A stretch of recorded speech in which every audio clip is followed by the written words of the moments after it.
Hi, this is Marv Wolfman, and you're listening to the All Star Superfan Podcast. We talk Superman, and we know what's happening.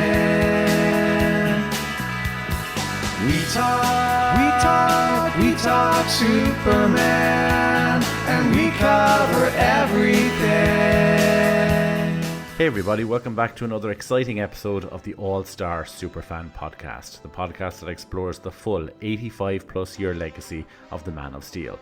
Today, I'm thrilled to be joined by a veteran in the world of animation, Mr. Robb Pratt, a Disney animator who worked on classics like Pocahontas and Hercules, as well as many others. Robb is also the creative genius behind Superman Classic and Bizarro Classic, two incredible animated Superman shorts which are both available to view on YouTube and capture the magic and majesty of the Man of Steel like never before. We'll be diving into his career, his inspirations, and what Superman means to him. So grab your cape and get ready for an animated adventure with Robb Pratt. So Robb, welcome to All-Star Superfan Podcast. Thanks so much for joining me. Thanks for having me, Alan. I'm excited about it. So tell me, just before we get into the Superman stuff and your history with the character and, of course, the shorts, I just want to get a little bit into your background with animation in general. I was just wondering, can you tell us a little bit about your journey into animation, how you first got started, what led you into that path? It's so funny, there's like good luck and bad luck. So good luck, I'm born in America, and I'm born in Los Angeles, which is where animation is.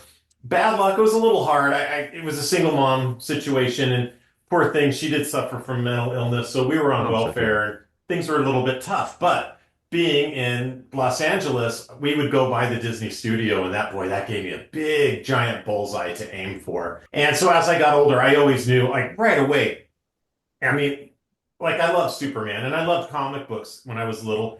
And drawing comic books sounded like it'd be fun, but no, like animation, that's voice performance, that's color, that's music, that's sound effects. It's all these different disciplines coming together, and I knew that was it for me at a young age. I was telling kids in kindergarten, when I grow up, I'm going to be an animator at Disney. That was just like on my mind. And then growing up poor, it became a little bit challenging to, into a great school. But again, lucky. Where I lived, our animators are unionized. They've been unionized since the 1940s from the Disney studio, and the union headquarters was just a bike ride away from my home. And at night, you can get classes from people that were animators at Disney during the day, and they just wanted to get a few extra bucks at night. And as I was taking these classes, this is when the Renaissance was in full effect at Disney. They had just released, Little Mermaid was a hit. Beauty and the Beast was a bigger hit. Yeah. Aladdin was a bigger hit, and then Lion King. So I was going there right when Lion King was in production, and I remember the instructor who was an animator, Ruben Aquino, who famously animated Ursula the Sea Witch in Little Mermaid. So he was already a big celebrity to all of us students. And he mentioned, we're working on this thing, Lion King. It's kind of like Hamlet. The villain's name is Scar, so you can guess what he has on his face. So we were getting a little inside info, and when will they be hiring again? Well, things are kind of getting, busy. So I just took a class. I took a few classes. One was to storyboard, and one was to be an in-betweener. And for those who don't know how animation is done, back in the paper days, the animator would draw the main poses that would kind of describe the movement. But not every single pose. It takes 24 frames per second to make smooth movement. The animator would do the main keyframes that are needed to describe it. But to make it move smooth, well, that could be handed to an in-betweener who did the in-between drawings. And that was kind of an entry level to becoming an animator. So I took those in-between lessons. And then at the time, because Lion King was huge, Disney was looking on, boy, maybe we can have two productions going and piggyback them. We need a whole second crew, basically. They were hiring a lot. So lucky timing. I was just at that age where I was looking to get in the industry right as this boom was happening. And so I called Disney up. Are you looking for in-betweeners? Well, yeah, you need to come in and take a test, an all-day 8-hour test, and see how many in-betweens you can do in that time. And I did them, went home, and then, I think it was like 8 months. I kind of figured, well, I didn't get it. And then that day I got the call that they were hiring me for Pocahontas. And it was one of the best days of my life. And the day I drove onto that main lot, that historic main lot at the Disney Studios, for me, it was not just my first day at Disney, which was so exciting in and of itself. It was my first day where I felt like I'm not poor anymore. Yeah. So that's a hallmark to my life. And I never, ever took it for granted. And now I'm at a studio where a lot of the animators did get to go to these nice schools, and Cal Arts is that was the big Yeah. one. And I felt like, boy, I'm writing alongside the Cal Arts folks, but maybe they might not have had the same work ethic I had because I was poor and I was going to work really hard. And that was before, no children yet, no marriage Yeah. yet. That my apartment was a crummy apartment. So I would do all of my Pocahontas drawings during my 8-hour workday, and then I'd eat dinner and I would go back to the studio. And that was kind of like my apartment. I just stayed there and I worked on my own animation at night because now I had these mentors to show my work to, these great legends of Disney animation. And so I would animate, like, oh, I'm going to animate a baseball player when he swings a bat, hits a ball, and runs. I'm going to animate all these physical things to show these mentors. And after a couple of years of doing that, I think I worked as an in-betweener on Hunchback of Notre Dame, which was the follow-up to Pocahontas. But then by Hercules, then I was a trainee animator Wow. and getting shots to animate that were production shots. Sometimes animating Hercules where he's going to be tiny on screen, and then on my after hours doing the close-up dialogue shots that would get me promoted to full-fledged animator. But never took it for granted. To this day, I still work really, really hard and still really am open to learning because that is what will keep my career going. And did you grow up watching, say, the more classic Disney animations? Was that kind of what you like? Did you grow up with animation in your life as a kid with cartoons? Was that what you? Definitely animation, but as much as I love animation, the Disney films when I was a kid, they did seem a little long. I Yeah. was more a fan of the Looney Tunes, Bugs Bunny. Oh Yeah. my God, I love Bugs Bunny. I love Bugs Bunny probably like I love Superman. And here in LA, we had a great local show hosted by Tom Hatton, a character actor, and he would have a little set where he was drawing on a drawing table and then showing you cartoons, and they were all the classic Fleischer Popeyes. Wow. And it was 3 hours every Sunday morning, and I would get my a little table with my crayons, and I would draw along with him and learn how to draw Popeye. So I love those Popeyes. I love those Tom and Jerry's of the golden age. Yeah. So that was more kind of what I loved about animation is those kind of short 7-minute things, really entertain the audience, and then when it's over, leave them wanting more. Yeah. Of course, I always respected the beauty of Disney, and how lush the movement was, and how gorgeous the color and paint were. But I think the biggest thing for me was Bugs Bunny cartoons. Yeah, my co-host Rob O'Connor, he's actually a TV producer here in Ireland, but he's a huge fan of those old Fleischer Popeye cartoons. Mm. I remember growing up as a kid, that was way before my time for them to be on TV, but you used to go down to the local video store and you could rent out a VHS tape and it would have maybe 50 cartoons and it would have one of the old Fleischer Supermans, or maybe three or four of the old Fleischer Supermans and the old Popeye cartoons and like Betty Boo and all that kind of stuff. I remember that well. But then again, I grew up in the 90s, so I had a kind of renaissance with Warner Brothers animation, with Batman the Animated Series, with, of course, things like Animaniacs, Tiny Toons, which obviously incorporates a lot of the Bugs Bunny stuff and that. So yeah, I feel you and all that stuff. Tell me something just before we before we move on to Superman. I was just wondering, in terms of the animation, say, do you have any thoughts on, say, maybe like the evolution of animation, say, particularly the shift from maybe traditionally hand-drawn stuff to the more CGI focused stuff over the last 25, 30 years? I mean, you would have been right there on the cusp of all that stuff. Yeah, again, there's always two ways to look at things. Bad luck and good luck. It was Yeah, heartbreaking. I don't know if the history books will really convey how heartbreaking it was as 2D was kind of abandoned at the Disney yeah, studio. Because here you had 300 artists that all grew up wanting to do that and achieved it. And it was such a dream. And you felt like you were at the center of the animation world and it was wonderful. So for it to end was heartbreaking. But I also feel like I'm so fortunate that I was born in this sweet spot where had I been 10 years older, I would have really struggled to make the leap into the digital age. It would have just yeah, been too hard. Yeah. Had I been 10 years younger, I would have completely missed rolling drawings with my hands and scratching away and working on paper and making animation. I'm so lucky that I got to do both. Yeah. Um, and there's no denying the allure of CG when it first came out. They did show Toy Story at the studio for us, Yeah. and I remember us walking out. I can't remember which friend of mine it was, but he did say to me, "Well, I guess we'll all be out of work in a few years."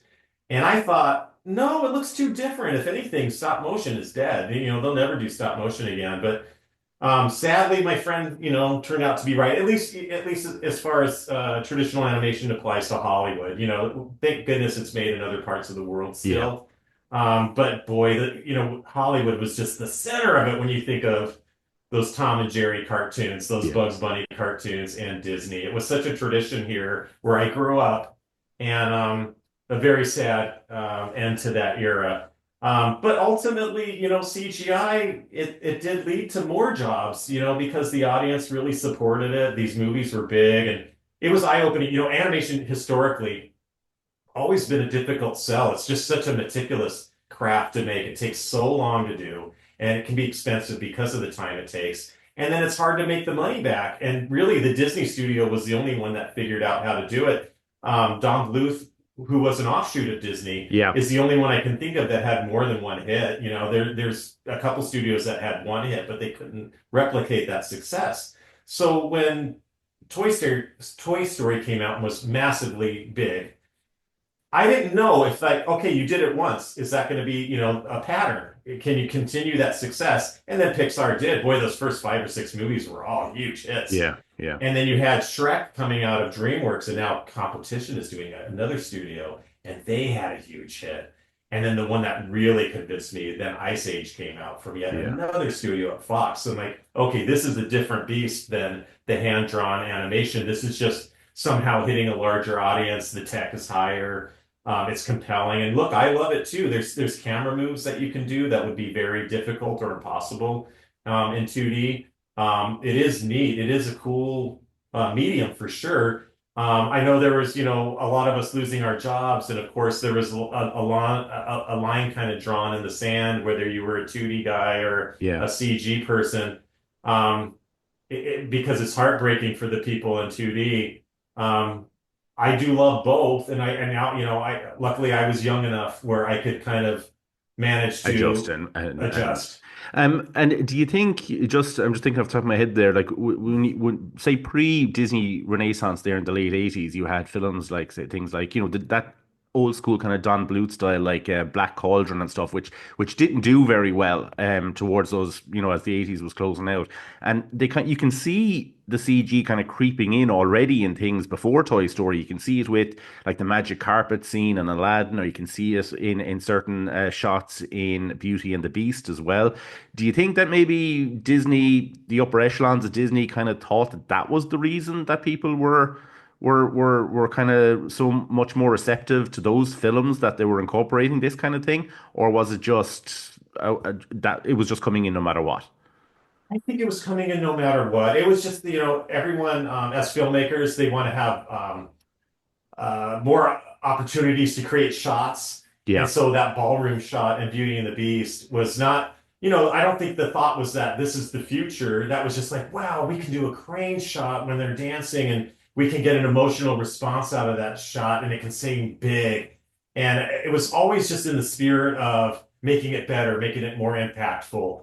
And I think just organically, things, without knowing where the end it was in sight, it was just kind of marching that way. But it might have been different thinking at Pixar, where like we're doing a whole new thing. And when you think about it, even the theme of their first movie, I'm sure it had, nobody's told me, but I'm sure it had to be intentional. We're going to make a movie. What should the movie be about? Well, it's the old toy that everybody Toys. loved being replaced by the new high-tech toy.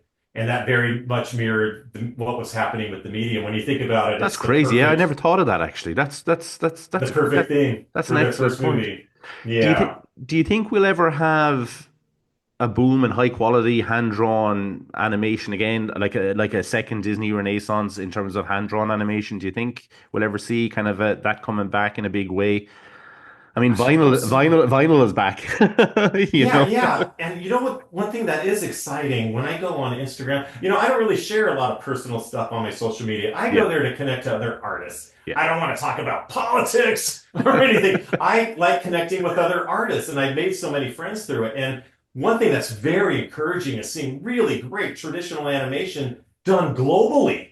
yeah, And it makes me feel like if I ever got a movie, somehow a crowdfunding or I got some movie somehow, I would wrangle all these animators up globally and we would animate it that way and we'd probably get really great stuff. But it needs that person, it needs that leader, yeah, that gets the thing made. And I'd love to be that leader and I'm trying to work my goals in that direction. It's a massive undertaking though, yeah. it takes time, but my shorts are kind of a way to kind of ramp up to this idea of making longer things, collaborating with other artists, making something really great. And I think that's, for a while I thought there may not be a way to bring back traditional animation. Once film went to color, it's not going to go back to black and white unless it's for a niche Yeah. story. But maybe there is a way with this global idea. Yeah, it's kind of like how the tide has turned, I suppose, over the last few years in terms of like CGI. I mean, I'd obviously be a big fan of old school classic movie making, model work in movies like Batman 89, Superman, the movie, obviously from 1978, makeup artistry by people like Rick Baker, who worked on Thriller and, American Werewolf in London, the work of people like Tom Savini and stuff. And a huge fan of old school practical effect movies. The Thing comes to mind. John Carpenter's The Thing, and there's really been a change in the tide over the last while. Where I was there for say the Star Wars prequels. I was a teenager when they came out, and the Matrix of all things, and everything was, oh, this is the future and CG can do anything. And now there's been a real shift back to this appreciation for practical effects and things like that. So I'd love to see something like that happen in terms of hand drawn animation again, to bring that artistry back. That would be fantastic.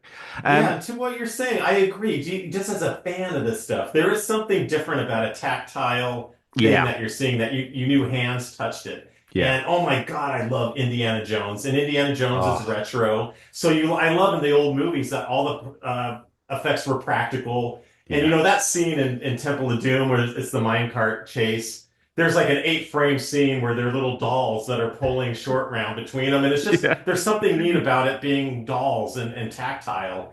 And I do think the audience, whether they can verbalize it the way I just did, yeah. I do think there's something that attracts them. There's like a neato factor, like it's Yeah. neat, Yeah. I just see it here. I literally just happen to have a 4K copy of the Thing here beside me, and Love that movie. it comes with the 2011 prequel. That's all CG, practically all CG. And when you watch them side by side, I mean, there's no comparison between the original, and I kind of think it's the same with animation. I really hope it does go back that way. Let's get on to Superman. Tell me, did you grow up with Superman as a character? Was he an influence on you? Like you mentioned earlier on, you read comic books. What was your tie to Superman growing up? What was your relationship with him? I really latched on to him quickly. And it's funny though, I mentioned that show showing the Fleischer Popeye Yeah, cartoons. They weren't showing the Supermans. In just me being a little bit older than you, those were kind of lost for a generation. Nobody really knew about them. I went to yeah, an animation festival and it showed one. I'm like, what am I about to see? It says Superman on the program. And they showed the very first one. And oh my God, my eyes just popped out of my sockets. yeah, And then I went to comic book conventions to find these. I had to find a bootleg of them. yeah, But my love for him went really early, and I even, as a little kid, would watch the George Reeves Adventures of Superman on reruns, and I would have a towel that I would tuck into my shirt and fly around my room, my living room. I just loved the show right away. And then boy, when it was 1978 when the Chris Reeve movie came out, and so I would have been about 9 years old. I do remember the very first time I laid eyes on Christopher Reeve in the costume. It was in a newspaper, black and white photo, and it was one of those publicity photos that a lot of people have seen where it looks like they just went in one of the boroughs, like the Brooklyn, and they shot pictures of Reeve with the Manhattan skyline yes, behind him, and he just did a lot of poses. And right away, I was like, Oh my God. He even has the little curl in his hair Yeah. that George Reeves didn't have. He looks like he came right out of the comic book. I just could not wait to see the movie. I was already like just in love with this character. And then that movie just blew me away. And a young, impressionable mind, and everything I think that's great about film is from that. And that's one thing I kind of do as I feel like grumpy old guy. Movies are not making me feel that way currently. Yeah. And I tell people when I was a kid and you watch Superman the movie and you see that ending, oh my God, the California almost got destroyed by an earthquake. Superman saved the day. He dropped the bad guys off the ward and said, "This country is safe again, Superman, thanks to you." And then you get that shot of the world and Chris Reeve gliding by, smiling at the camera as he flew by. You heard the John Williams music, and you walked out of that theater going, wow, I had a great time at the movies. I just that feeling of having a great time at the movies. And I must have seen that at the movies. I probably 12 times, not even Wow. joking, in the theater. And then, countless times now that it's been on TV and home video. Just love it. And then it was after that that I had discovered these Fleischer cartoons that I told you, how I discovered those. And boy, as much as I love Reeve and I love those movies, the Fleischers might even be my favorite version Yeah. of Superman on film. They're just gorgeous, beautiful. And how do you make a character that, Batman is such an easier get. And as human beings, it is kind of wired into our DNA to be attracted to violence, and Yeah. Batman fights. But Superman saves people. I love that Superman saves people. And I just think that those Fleischer cartoons being so beautiful, they made a character that is also Batman is vulnerable. Like a lot of times we want to watch a character overcome their shortcomings, overcome the obstacles. So seeing Batman to some people, that's a lot more interesting. He has more obstacles to overcome. Yeah. But the Reeve Superman movie and those cartoons, they showed this character that's indestructible, and yet he still had very interesting obstacles to overcome. That still made his stories compelling. And the dual identity I loved. I love, boy, it's corny, but I love at the end of the Fleischer cartoons with Lois Lane kind of dressing down how wimpy Clark Kent is, and then you can look at the camera and kind The of fourth wink that wall break. Yeah. we're in on the secret with him. Yeah, it's amazing to me when you go back and watch it. We did an episode last year covering the Fleischer cartoons in detail and the history of them and everything. And it's amazing to me the amount of people who have not checked them out and have not seen them, because when you go back and think of the history of Superman and animation, yeah, like everybody thinks of Batman the animated series as being, this pinnacle of animation, and it is, and rightly so. But Beautiful, it's yeah. it's amazing that over the last 80 years, Superman has never really reached those same heights animation wise as they did in the early 1940s. Like, I don't think Yeah. you can compare Superman the animated series or the Ruby Spears Superman, or definitely not the Filmation Superman of the 1960s. And I know it's not really fair to compare those because they're for TV, and originally those Fleischer cartoons were like $1 million an episode, or no, actually they weren't. I think they were about $100,000 at the time. But still huge, huge money at the time, and Yeah. they were released in theaters and stuff. But I mean, they're just absolutely stunning to look at. They're And from what unbelievable. I read, the Fleischers were not very interested in animating it. Yeah. So they said, well, you know what? We could do it, but it'll be very expensive. These will be like about 3 times the amount of what a Popeye, thinking that Paramount would flinch, and Paramount didn't. So they're made like the budgets are 3 times what their Popeyes are costing. And here we are all these decades later, and they're still beautiful. You can't really, as far as like technology goes, that's one thing. But as far as hand-drawn animation, you can't really improve the And quality of those. was it specifically the Fleischer cartoons then that inspired you to create Superman Classic and Bizarro Classic? Because obviously there's a huge influence there. You can see it. But was it directly those films from back then that did that, or what led to the creation of your shorts? They are, yeah, undeniably, they're a big part of it. It's funny, in animation, a lot of careers, right? You're going to have Yeah. ups and downs. And I was going through kind of a particularly down part of my career, and I was getting really ugly thoughts. I was jealous of other artists that I thought were getting opportunities that I deserved. And I really didn't like where I was emotionally. Yeah. And then I don't know, I got really lucky. I live here in LA again, and went to a little kid event and I ran into John Newton and I recognized John. John was Superboy. So I went up and introduced myself to him, and John is a great guy, and we hit it off right away. And so I couldn't believe it driving home in my car with my wife, and I go, "What if John and I became friends? Wouldn't that be great?" And we did. And then so I had it as my career was on this low, and I wasn't getting opportunities that I felt I deserved. I thought, you know what? I still have my animation desk. I can animate whatever I want. Yeah. And I'm going to animate a Superman thing. And I'm going to mix all the things I love. So it'll be that World War II era. And yet I can still have the Christopher Reeve pushing his glasses up. Obviously, the Fleischers were a big influence, but I was looking at what influenced them. So the backgrounds of Hugh Ferris, the architect. Yeah. And those were taken for Sky Captain. It's funny how it's the snake eating its own tail. Yeah. Right? Because Sky Captain was probably influenced by the Fleischers, no doubt, and then they were influenced by Hugh Ferris. So I was getting this idea of like, I can animate a whole thing. I wonder how much I can do. I wonder if I could do a minute of animation. And I found this great piece of music from the Superman serials that starred Kirk Allen. Yes. It ran about a minute, and I thought, wow, what if I animate it and storyboard it, hitting the beats to the music? And that way, when it's played back, it'll seem like it was scored to picture. And I got this whole kind of a lot of Hugh Ferris stuff. I think Sky Captain screen captures, and I made a little presentation. And John and his lovely wife Jennifer came over for dinner, and over a little glass of wine, I kind of showed them, "Hey, I want to animate this thing on my own time." And before I could even get to asking, John said, "I will do the voice." And I was like, "Okay, well, I have to do it now. I have a Superman." And Jennifer is a very talented actress as well. And so she agreed to be the Lois Lane. And now I couldn't let them down. I had to do this. So I was working my nights doing it and loving every moment of it. And it created a great balance at work. And I recommend this for any artist. At work, I was getting frustrated. And, we get notes that we don't agree with. And my poor wife would have to hear me bitching and complaining about these notes that I got.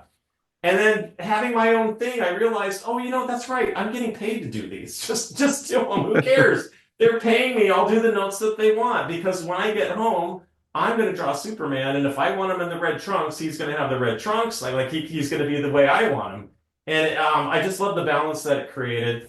And so it was made out of total positivity. And so the Fleischers are a big deal. The pushing up of the glasses was, a nod to Chris Reeve. The music was from Kirk Allen. It was really trying to kind of the greatest hits of all these things that I loved about Superman, as many as I could fit in a 1 minute short. It's funny to bring up, John. Our last episode, we actually had Ilya Salkind on, the producer of the Superman movies. Yeah. But our guest before that was actually John. John was on the show. Yeah, so we were chatting to him. I actually didn't make the interview myself. My colleague Rob, my co-host Rob, I unfortunately got caught at work and could not get out, and it was a strict.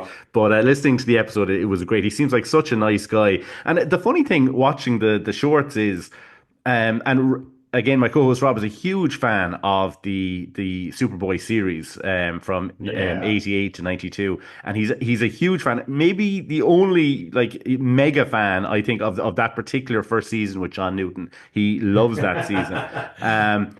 But you'd never know that it was John, really, from the voice. He's completely different to how he portrays Clark in that show. He's phenomenal in the short as well. It's great that he finally got to actually play Superman in your shorts. That must have been an incredible experience for him.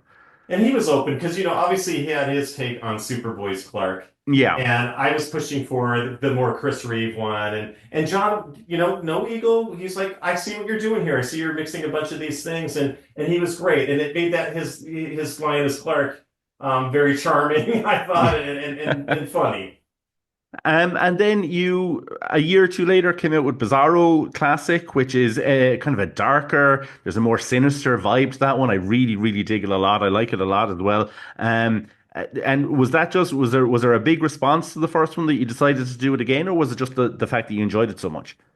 There was some talk with Warner Brothers about oh wow, doing these, and unfortunately it's Hollywood, and it didn't happen. Oh, I'm sorry to hear that. And it's Hollywood, and it's a long story, and I'd hate to go into it. Maybe it's not good for me in the industry to go into it. It didn't happen, and it was Okay. heartbreaking. But during the time that I thought it might happen, I had a great meeting, and I got so excited. I immediately went home and I started writing other shorts because I thought we were going to do them. And so I wrote a Lex Luthor classic that, oh my God, I would love to do it because it'd be like a little bit of a nod to the opening sequence to Indiana Jones and the Temple of Doom, Oh, where wow. Indy's trying to get that antidote to the poison. But what if there's a chunk of kryptonite that was loose in a room, and how it weakened Superman and strengthened him as it got away from him toward Oh, him? amazing. So I had that one written, and then the Bizarro one. I used to play a game with my kids on the computer about, hey, say a phrase like Mickey Mouse. And then, okay, let's say it, and then let's play it backwards. And it would, Ah, yes. now imitate that and see how close you can come to getting it. And so we would play that game, and I thought, oh my God, we got to do me and Superman with this idea and record it backwards. So that was in my head. And then so that one, I just started storyboarding. I was just in love with that idea of the backwards recording. And I did also fully storyboard in a Brainiac classic one that I love, because when you get in Brainiac's ship, imagine it being, from this era, this World War II era. So it'd be Or very like Art Art Deco. Deco. Oh, very And good. so it's almost like Flash Gordon meets Superman. Yeah, or the And I showed Rocketeer them even. to John. John actually liked the Brainiac one better. And Oh. I went, oh, but John, I really like the idea of this backwards recording. So we recorded. I have his dialogue recorded for both of the shorts, but I started animating the Brainiac one. I mean, I'm sorry, the Bizarro one, and then learning how to. In After Effects, you can put blue and red glasses, and you can make it 3D. And I got, oh, this is going to be like learning experience, and so it was all made in that respect. And I thought another fun thing about showing Bizarro, and Brainiac would have worked too, is that these are kind of like the Fleischer cartoons, Yeah. but they don't have these supervillains in them. I don't Yeah. think any of the Fleischers have the classic supervillains. They don't even No. have Lex Luthor in them. So to have Bizarro, which is kind of Silver Age, the more silly era of cartoons, but let's put him in the Golden Age where it's darker. Yeah. And I just got in love with that idea.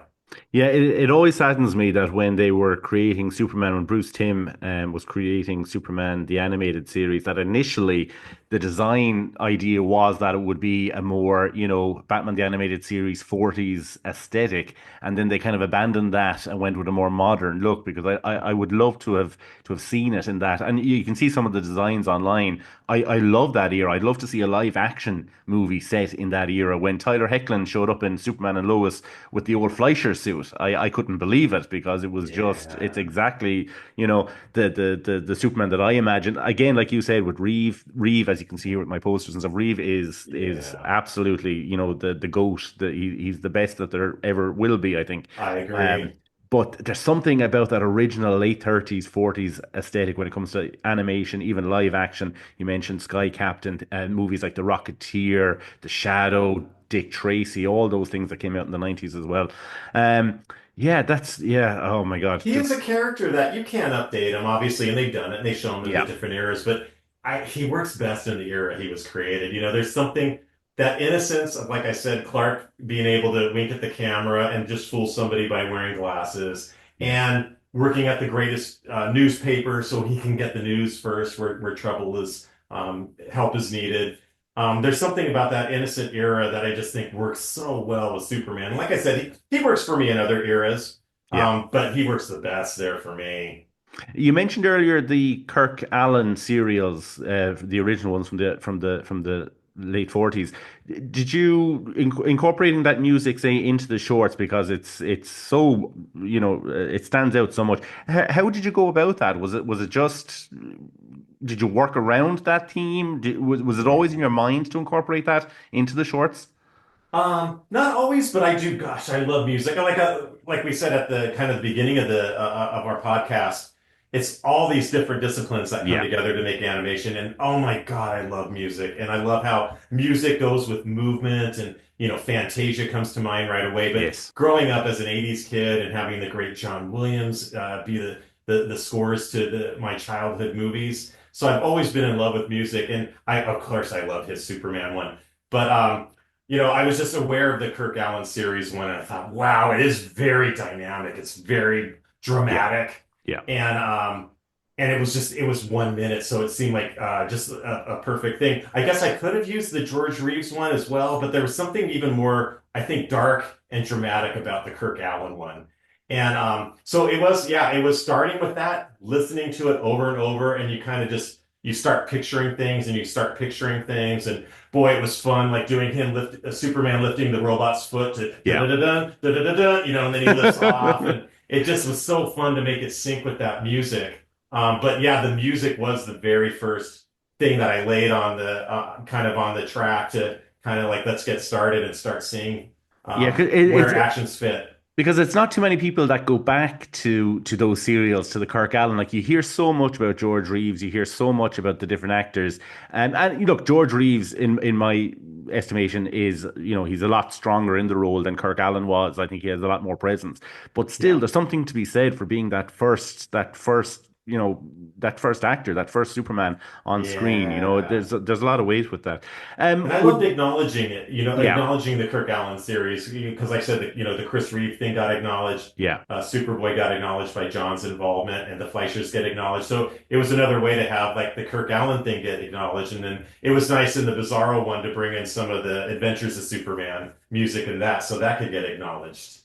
And was it an active decision, a conscious decision on your part to not have endings on the shorts? I really like that, to be honest. I like how they feel like those old serials. You'd have to come back and see a movie next Saturday if you wanted to find out if Superman, untied Lois before the train hit her or whatever. Like, Yes. was that the reason why that they don't have a conclusion? Absolutely. That's Love it. exactly the reason to feel like the serials and to get everybody to wish they could go on the next Saturday and see see the next chapter. Yeah. They have released over the last couple of years, DC have released like certain adaptations of comic book stories in animated movie form. Was there ever any kind of an interest for you to do anything like that? Is that something you'd have any interest in doing, like to bring like a comic book story to life in animation or? Yeah, yeah, absolutely. This sounds funny. I love Superman as kind of a American piece of American culture, American Yeah, mythology, and I love him in media. I have not, I confess, not read a lot of Superman comic books. yeah. I've read some, and if people recommend one to me, I will read it. And I do love Kingdom Come. Oh my God, I love Kingdom Come, and I would love to be the one to adapt it. Um, I think I understand the story enough to know what to kind of get rid of and what to keep Yeah. to make it very accessible to everybody. Because there are parts there that maybe I don't connect with as much as other parts. But the idea of I think when you buy the graphic novel, there's a bio on the characters, and the whole thing, like Superman was the man of tomorrow until tomorrow passed him by, and I would really latch on to that. And like, wow, what a great reveal when he comes back, Yeah. and I could imagine I could imagine it in movement, if like if a tank was thrown and you think the tank was going to kill 100 people, but then the tank lifts up and then reveals Superman. I mean, could you imagine with the John Williams music there or something? How great a moment that would be. So I think of the ones I've read, and I read Dark Knight Returns, which I like too, and there's a few others, but that would Kingdom Come is the one for me. Is the big one. It's funny. We should put you in contact with David Kocher. He's the gentleman there who recently organised the live reading of the unmade fifth Christopher Reeve movie, the live reading of the script. And Oh my gosh. at the end of, and you can watch it on YouTube. They have the actors on stage, and Ilya Salkind does a Q&A afterwards. And we spoke to Ilya a few weeks ago in relation to it. And I asked Ilya about it, and would there be maybe any desire to bring that to life in an animated form or something like that? We should definitely put you in contact with those guys because Yes, that'd be fantastic. Um, absolutely. and do you have so you don't there's no real plan as such to kind of follow up any shorts that kind of Warner Brothers have put an end to that, really, have they? How did they react? Yeah, Did so they? it's funny.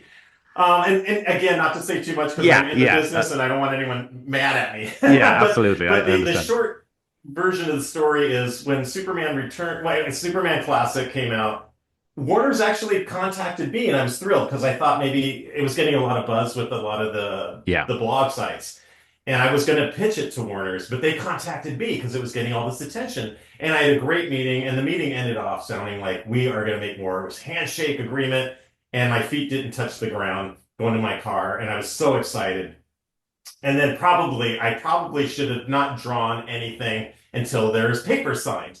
But Yeah. I was too excited, and that's when I started Bizarro, and that's when I, wrote Lex Luthor and did the animatic for Brainiac. And then it was heartbreaking when it didn't happen. But because it took several months to play out, and I finished Bizarro during this time where I thought maybe these things would be made. Yeah. And it became apparent around when I finished Bizarro that, oh, it doesn't look like a deal's going to happen. Maybe they moved on. Well, I worked really hard on it. I'm going to post it. And then posting it right away, it was getting a lot of attention again from the same blog sites. But now Warner Brothers called me up and they were a little upset. They're Right, okay, fair we were enough. very supportive that you did one, and that was great, but we don't want you to do a series of these, Rob. Yeah. And so that was extremely painful, of course, because I would have just kept doing them. And that is why I kind of moved on to Flash Gordon Classic, because I wanted to stay in that 1930s pulpy Yeah. world. And I was going to ask you about Flash Gordon. I didn't grow up with Flash Gordon as such. It was before my time, but I did grow up with the Sam Jones movie, from the Yes, late I 70s. love that movie. I did grow up with that, and being a kid of the 80s, I grew up with Defenders of the Earth, which I didn't Yes. realize at the time was all these pulp heroes being brought together and modernized. I just thought it Yeah. was this cartoon. So the Flash Gordon one, talk to me a little bit about that. Is that a character that you have always been interested in? And did you just decide to do it kind of out of the frustration of not being able to carry on with the Superman one, or was it always something you intended to do? Yeah, well, growing up in the 80s kid, like you with this, it was the Sam Jones Flash Gordon was Yeah, my introduction to the character. And, you got to picture that time, 1980, The Empire Strikes Back came out that year and it kind of crushed Flash Gordon, but yeah, that didn't hurt my love. I loved Flash Gordon. I went and saw it. I lived that Stranger Things childhood riding my BMX bikes all over the neighborhood. And I went to the movie theater all the time, locked it up, and saw my movies over and over. Superman 2, I must have seen, like I told you, 12 times. I saw Raiders of the Lost Ark that many times. And Flash Gordon was a big one. I loved it. And I was just starting to buy pop records. And that was kind of my introduction to this band, Queen. oh Wow, they yes, are amazing. I love Queen. And when you're at that age, you just get into collecting. I had to have every single Queen record. I just love them. And so I love this thing. And then that's kind of what made me seek out the other iterations of Flash Gordon and then look into the Buster Crabbe stuff. And then finding out, oh, wow, George Lucas got that opening crawl from Star Wars from the Flash Gordon shorts. And then, wow, you can see in the second series of those Flash Gordon serials, there's a Cloud City where the Hawkmen live yeah. because they can fly. And it looks like Bespin. And they even have cape.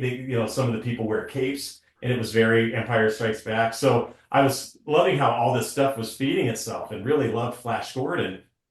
And so when the things went south a little bit with Superman and Warner Brothers, I thought, well, Flash Gordon could keep me in that 30s era. Yeah. It's really great. And I can kind of do the things I did where I can lift a little Buster Crabbe music, but then I can have him be a football player because, the Buster Crabbe version, I think he was a polo player. He But he can was, be a yeah. football player in my version as a nod to the Sam Jones era.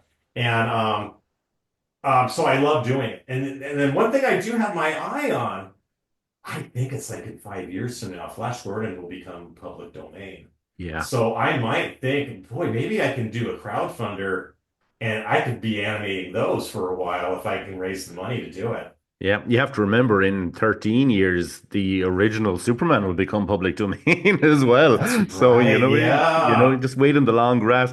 Would you consider any other shorts in relation to kind of those pulpy heroes like the Phantom or the Shadow or any of those kind of guys? Would anything like that interest you as well?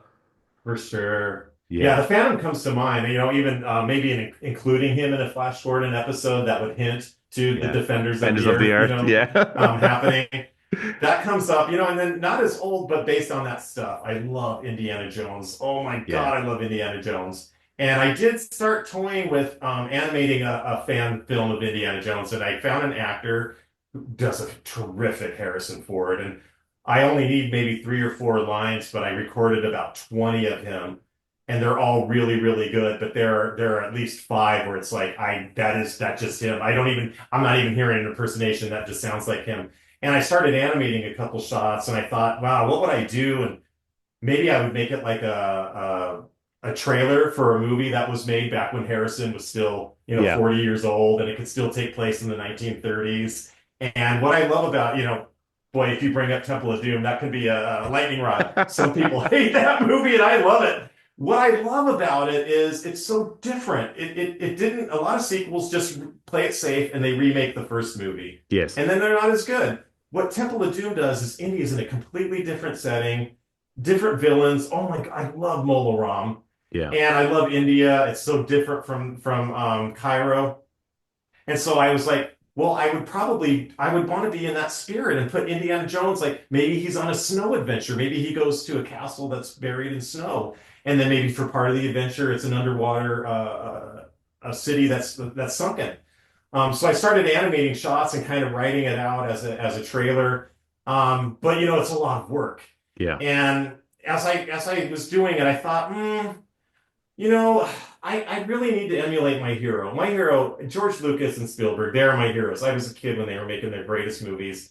And, George Lucas did want to make a Flash Gordon movie. Just, De Laurentiis beat him to the film rights. And he made Star Wars. And thank God he made Star Wars. Because now we have Darth Vader and the Force and Yoda. And I thought, well, maybe I should be doing an original thing that is based on the things I love. And I did, like I said, social media, I love meeting other artists. So I did meet a pop artist from England named Des Taylor. He's in the comic book world, and I'm wearing the shirt today. Yeah, I'm Eva Strongbird and the Marine. I'm a big fan of Des Taylor. I love his work. I love his art. I think it's beautiful. It's beautiful. So Des and I thought, let's do something that it's kind of what we love. These are World War II characters. And it's two, right? It's Eva Strongbird and the Marine, and we have elements of Flash Gordon because it's future retrofuturism. There's a futuristic element, and then we have elements of Indiana Jones. We have elements of James Bond. It's all the stuff that we love, and it's pulpy and it's fun.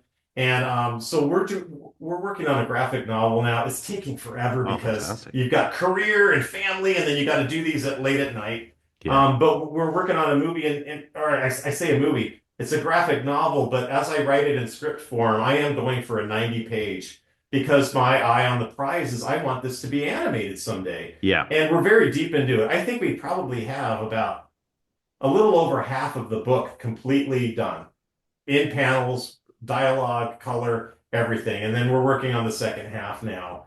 And it is a blast, and I hope people will love it the way they love Indiana Jones and all of that fun pulpy stuff.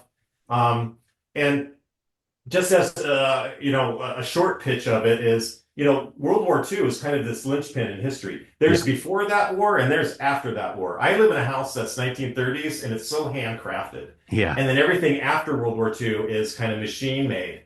And so we kind of made these characters embody that, where Eva Strongbird, she had a horrible life before the war. She doesn't want to look back. She's looking forward. Everything's forward. So now she has these futuristic gadgets that almost hint to the atomic age, like James Bond. But then she meets the Marine, and he's like, what are you talking about? The world was great. I was set to be a baseball player.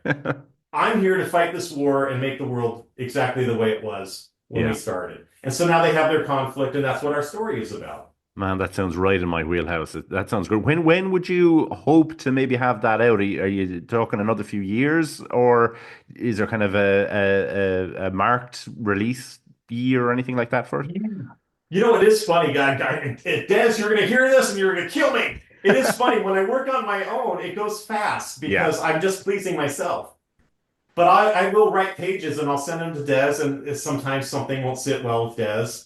And sometimes that can unravel things because it's like, this is a setup with a clear payoff later, and you're not buying the setup. And so it is making it take a little bit longer to have to please a partner.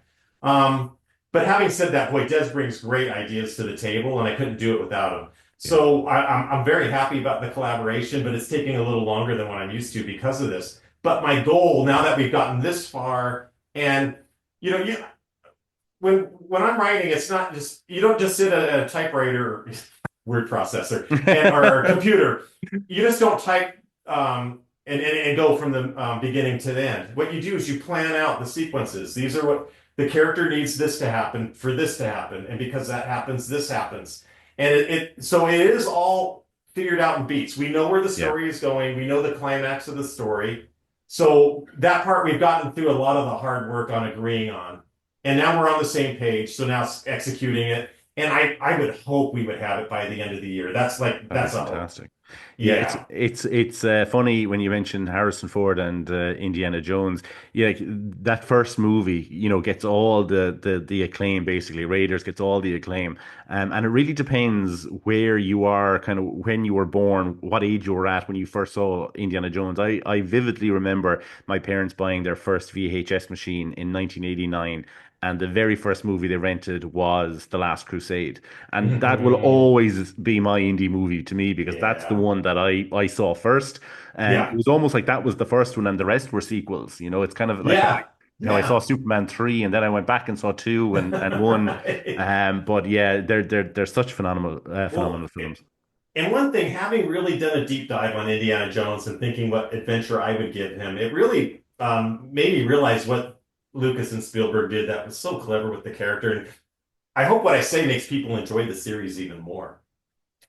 Each movie, they picked a different like genre to Yeah. kind of like to pay homage to. So the first one's just Republican serial adventure. For people who don't like Temple of Doom, look at it this way. That is a pulp novel. That Yeah. is, you can almost picture Mola Ram printed in red and black ink. Yeah. And then the third one, I actually was angry because I was a 20-year-old and it was too lighthearted and I was Yeah. upset when I came out. But now when I watch it, oh, they were doing a different genre. And because it's with his dad, they were doing a Bob Hope, Bing Crosby road picture, which Yeah. is comedy. And now I love that movie because of it. And look, the fourth one I'm not nuts about. I wish it was executed better, but I do like the idea that, okay, it's 1950s, it's a UFO thing. And I know that doesn't sit well with a lot of people, but I remember when the ending credits were going up to Raiders and you saw that great shot of the warehouse and the Ark being put in there. And my young mind going, oh my God, what are in those other boxes? And one of the thoughts I had is like maybe there might be a UFO spaceship in one of those. Yeah. So it makes me like what they did with four. I don't, because Lucas and Spielberg weren't as involved with the last one. I'm not sure if the same thinking is there. Maybe because Indy is getting older. Okay, a time travel thing kind of makes sense, but I hope that makes people appreciate the series even more. That each movie is its own little genre. But that series is another allegory almost to what we spoke about earlier in relation to the animation, because again, in those first three movies, like especially in 2 and 3, one as well, actually, like it's all practical effects, with the Yeah. with the faces melting and all that kind of stuff. And then you go into 4 and 5, and Shia LaBeouf is swinging in CGI with the monkeys, and then Yeah. in 5, then you've got a de-aged Harrison Ford, and it kind of takes it away. It's what makes it that final shot of them riding off into the sunset at the end of The Last Crusade is just the absolute perfect ending. I just think it's absolutely Yeah. superb. Before I let you go, Rob, would you have any advice for, say, any fellow animators or filmmakers or anybody who want to follow your path and create like a passion project and bring it to life, the way you did Yeah. with Superman Classic or Bizarro Classic? I really encourage you. Everyone in the animation industry is wondering about the future of it. And now that streaming is here, the way people even consume media is different. It's hard to rope people in. Gosh, growing up as a kid, if it was on TV, you watched it. But if Yeah, it's streaming, will you look for it? So everyone's trying to figure out this formula. And I do have to say, as a consumer, I do feel a lot of the corporate stuff has been very safe. And because it's safe, it's maybe not as compelling. yeah, So for independent animators, boy, we might be the future, everybody. Now the tools you can have at home, you can have a whole animation studio in your bedroom or your garage with a computer. And so I encourage everybody to make stuff. And now being visible isn't a challenge anymore. Okay, let's face it, getting paid is the hard yeah. thing. But getting your work seen is easier now than it's ever been. So I'm doing it. I work at Disney. I still make my own stuff. Eva Strongbird and the Marine. I'm making Carman, the Road Rage anti-hero. You got to make your stuff that's edgy and hip and it doesn't have the benefit of a brand, but it doesn't have the handcuffs of a brand either. Yeah. And just create and make stuff and get it out there. Find your group that you can make movies with. You know, when you think of all of your big time movies, they found their group. Lucas and Spielberg found each other, and Brian De Palma and Coppola were part of that. But then I showed my kids Pee-wee's Big Adventure, and I'm like, wow, there's Tim Burton, Paul Rubens, and then Danny Elfman. They all went to Cal Arts together. That's almost like a Cal Arts movie. You find your team of people, and it takes a while. But if you're really open to it and meeting people like I do on social media, finding other artists, find your artists that you can create together and just make the stuff and put it out there. The money, I don't know. I'm still trying to figure out how to get money out of it. But never sit on your hands, because the solution will come. When I first started making my animation, I didn't know about the internet yet. It was on paper. I didn't know how I was going to get it from my computer onto a VHS, a DVD, or what. Don't wait. Make it. The solution will find itself eventually, but you want to be ready and have stuff. So I don't know how you're going to make money off of it yet, but still just make the stuff and get it out there, get it seen. And hopefully there'll be an opportunity for it to make, for you to make a living with it. But don't sit on your hands while you're waiting to figure that out. Excellent advice. Rob, thank you so much for joining me on All Star Superfan Podcast. It's been a real treat and real pleasure. Thank you so much. Oh, thanks for having me. It's so fun talking about this stuff, and I'm so honored that you'd even want to hear from me. So thank you so much. And that was Robb Pratt, everybody. Thanks again to Rob for being so generous with his time. What a great discussion that was. Everybody, that is tonight's episode. As always, if you want to get in contact with us, it's at allstarsuperpod@gmail.com for your emails and voice notes. We're on Facebook and Instagram at Allstar Superfan. We're on X at Allstar Superpod. We're on Blue Sky and Threads. And please don't forget the Inside Allstar Superfan Facebook group, where we have lots of lively discussions in relation to all the topics we cover in the episodes and much, much more. Everybody, as always, stay safe, stay super, and take care out there. Bye-bye.